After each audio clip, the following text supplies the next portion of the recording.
So can the Dallas Cowboys offense perform better against Tampa Bay than the last time they played them where they scored just 3 points? Well, what happened in that game? You see the box score statistics. That was the game that Dak Prescott got hurt in late in the game, but it wasn't going well even when he was out there. Well under 5 yards per attempt in that game on 29 attempts for just 134 yards, no touchdowns, and an interception. Obviously no touchdowns. The team only scored 3 points. The rushing game actually went okay in that game, and that's definitely something that is worth noting. Also, the receiving game, a couple players had some yards here. Noah Brown, Dalton Schultz were able to pick up some yards, but that's pretty much it. CeeDee Lamb had just 29 yards, so, the box score stats, not great.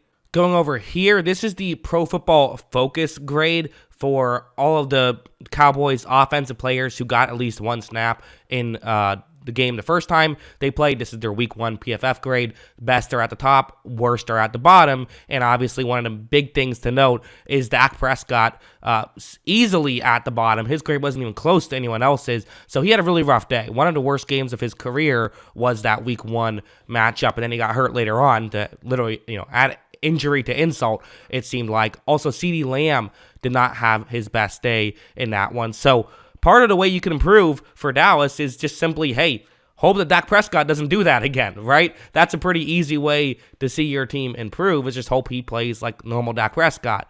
Couple guys at the top did play well. Ezekiel Elliott had a big day, or had a solid day in that one, but nothing that's going to really wow you too much. Meanwhile, for Tampa Bay, they definitely had some notable guys, here as well. Lavonte David at the top of the list, as he is, most weeks. You do this because he's very good. Carlton Davis, also a big day. And also noting Shaquille Barrett, who is number 3 on this list, but he is now out for the season. So potentially some hope for Dallas, as Tampa Bay's already didn't rush the passer really effectively in that game anyway, but should be even worse at it without Shaquille Barrett, and maybe could be a little bit easier to run on Tampa Bay. Let's get into the film and talk about what went wrong, which was everything. I mean, it was a tough day for Dallas. One thing that's just always tough is, Dalton Schultz is a really good tight end for Dallas, and definitely someone you're often thinking, okay, he's going to be a key contributor. However, when he's going up against Lavonte David, it's just more difficult. Lavonte David, one of the better coverage linebackers in the NFL. He's incredible at this stuff.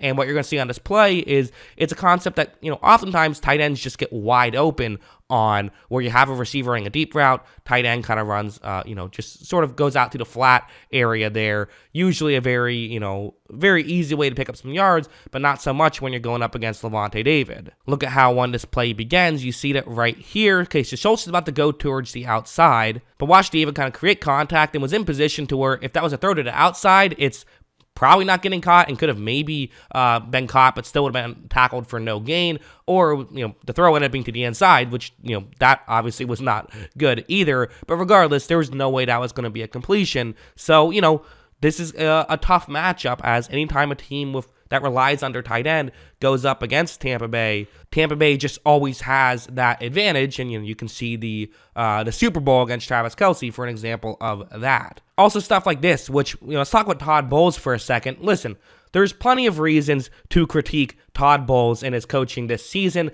but they're all on the offensive side of the ball. It's all been the Tampa Bay Buccaneers offense has been coached very poorly. The defense has been very well coached all season, and no time better than week 1. I paused it right here. I just want you to look at the formation and say, and have you guess what kind of concept is this? Could be several things, but probably a man coverage concept, right? That seems like the most likely outcome. Well, no. It's going to be a cover 2 zone, which there's no way you could have seen that pre-snap and been like, oh, this is probably cover 2 zone. Like, there's no way you could have foreseen that. As you see, Prescott takes the snap, and it takes him till here because he had to wait to see if those guys were going to get open. He didn't know, what was going to happen because he didn't even know the concept pre-snap. Eventually, he gets to this point where now Tampa Bay is covering well. So you get the disguise early, and you still cover well to where Prescott had to wait a long time to see if it was going to get open, and then it still ends up not getting open. So he still can't make this throw now the way he might have been able to, if it was open, or he could have gotten off the read had he known what concept it was. So finally, he tries to get something else, tries to flip it to a tight end, but just nothing gets going there. It's bounced past, and then tight end still tries to run with it. Not sure why there. But again, this is the kind of stuff that Todd Bowles really brings to the table.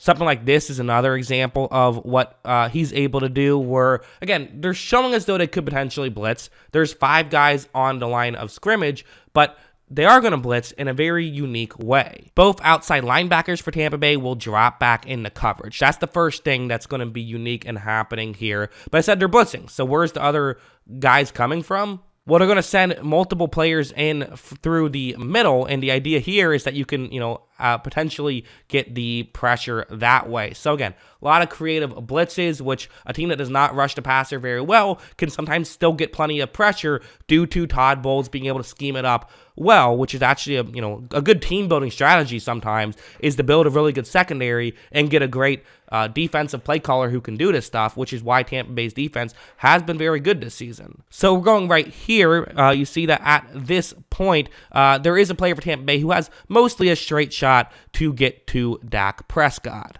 Also worth noting, even with all this crazy exotic, blitzes, and now you have different guys who aren't used to covering dropping back into coverage, if Prescott wanted to make a throw right now, he really couldn't. There really still isn't anything open. As you see, Prescott tries to see if he can make something happen. He cannot. It's actually Devin White who ends up bringing him down, and they get a sack. And again, you get a couple well-timed sacks, and that can really change the outcome of a game. So for Dallas, how do you counteract this stuff? Well, make sure you have a lot of hot routes. Make sure you're prepared to make those throws quickly. But again, that can be dangerous, as if Tampa Bay sees what you're doing, they can call a counter to your counter and potentially get a turnover that way. It's just a dangerous situation. So let's get into predictions here. Plenty to talk about. I think one thing I didn't talk about a ton in this video, but is worth mentioning, is I do think that Dallas maybe running the ball could be the X factor, and if they run the ball a lot, that might be the right strategy. Although the flip side is that Tampa Bay, especially these past few weeks, has really found their groove again in the run defense. And historically, running the ball on Tampa Bay is not the way you beat them. They had a solid yards per carry the first time they played, but is that what you want to do? It's maybe a little scary, but it might be the right strategy, so that's interesting. But as a whole, Tampa Bay's defense gives up just 1.81 points per drive on the season, whereas Dallas's offense scores a very impressive 2.58 points per drive on the season. This is good on good. Make no mistake about it. This is a good offense attacking a good defense, but week 1, it was completely shut down. Tampa Bay gave up just 3 points in 10 drives. My points per drive prediction, maybe it's just the biased Buccaneers fan in me. I think Tampa Bay will have a good day at the office once again. I think this is a good defense that should be able to, match up very well against this Dallas Cowboys offense. My prediction is 1.3 points per drive, which would be just 13 points in 10 drives. I think both teams' offenses will struggle in this one. But my final prediction is the Buccaneers beat the Cowboys 18-13. Again, I could easily see it going either way, and I think one poorly timed turnover would flip this game in either direction. I do think that there is a pathway for Dallas. If they run the ball and they end up running the ball effectively, then they can start running more play actions and kind of playing their game the way they want to, because last time they definitely played Tampa Bay's game, and if they get into that hole as well, then they could be in trouble. So to me, that's what this game is really going to come down to. But yeah, I'm expecting a low-scoring game. Bet the under. That's what I think. What do you guys think? Let me know in the comments below. Always love hearing from you. And of course, as always, thanks for watching.